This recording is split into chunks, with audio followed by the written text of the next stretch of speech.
In the fall of 2017, three friends, Tyler, Marcus, and Renee, set out on a backpacking trip in the remote mountains of British Columbia. They were experienced outdoors people and had spent the past year planning the route, a 4-day loop through old logging trails, alpine meadows, and dense evergreen forest. Everything went smoothly for the first 2 days. The air was crisp, the trails were clear, and they hadn't seen a single soul. It was exactly the kind of isolation they had hoped for. On the third night, they camped in a wide clearing beside a shallow stream. As the sun dipped behind the trees, the temperature dropped fast. Tyler was gathering firewood a few meters from the camp when he spotted a massive paw prints in the dirt. Too big for a black bear, but not fresh. He brushed it off and didn't tell the others. That night, they sat around the fire, telling stories and joking, until Marcus stopped mid-sentence and looked toward the woods. "Did you hear that?" he said. They all fell silent. From deep within the trees came a low, drawn-out growl like something huge, exhaling. Then came the cracking of branches, heavy and slow, moving just beyond the firelight.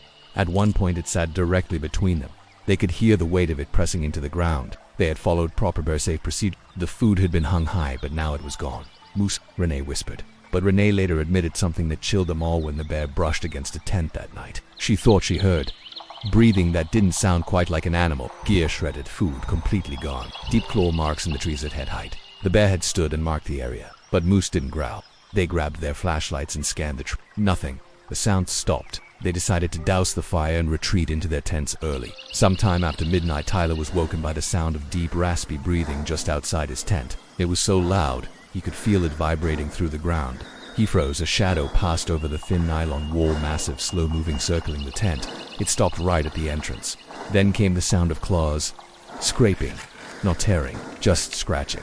"Testing," Marcus whispered from the other tent.